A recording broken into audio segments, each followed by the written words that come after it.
Oh, yeah, it is getting hot. We can definitely feel it getting hotter since we've been out here. We've got Justin Poses with us. He just finished a workout.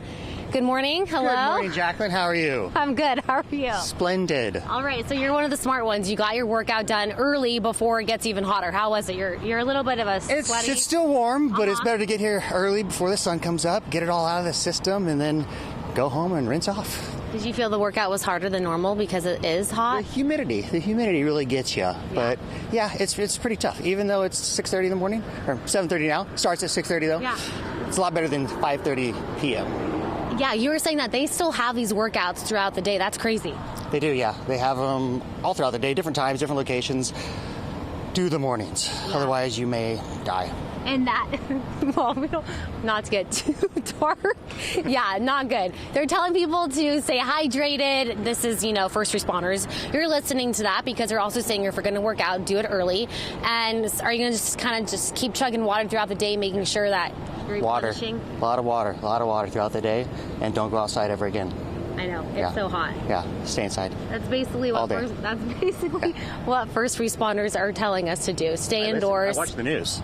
We appreciate that. Yeah. Wow. Okay. Well, thank you so much for talking to us. Any piece of advice for people that, are planning to be outside? Anything that you would advise since you're experiencing how hot it is right now? Cold beverage. Water. Yeah. Yeah. Cold. Yeah. Okay. Thank you. We appreciate it. Yeah. Some good information, and just be extra cautious of that heat. We are in a heat advisory until 8 o'clock tonight. Back to you. Hey, good morning, guys. Austin Travis County EMS is warning people not to overdo it today. They're telling people to just stay indoors and drink a lot of water. Over the weekend, they responded to a couple of heat-related calls due to the weather. This happened along the Greenbelt. One woman in her 20s was treated for some kind of illness due to the heat. First responders had to remove her from the trail by using ATVs. Once they found her, they immediately started cooling her down before transporting her to the hospital.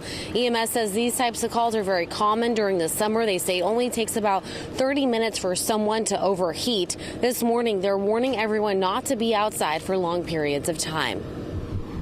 In August and early September, when it is this hot out, do your best to avoid being outside, especially if you're doing any kind of strenuous activity in the heat of the day. Try to plan your activities for earlier in the morning, later in the evening.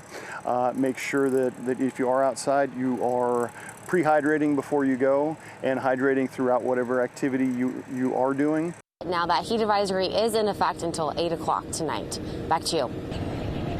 Hey, good morning, Dave. Yeah, definitely going to be very hot today. We want to show you guys a lot of people getting their workouts done early before it gets even hotter. It's supposed to be, about 108 degrees today. So a lot of people out here walking their dogs, getting their workouts in before it gets even too hot. And that's what first responders are reminding people to stay cool, hydrated, and try to just stay indoors at this hour. The National Weather Service has issued a heat advisory for several central Texas counties. That's in effect until 8 o'clock tonight.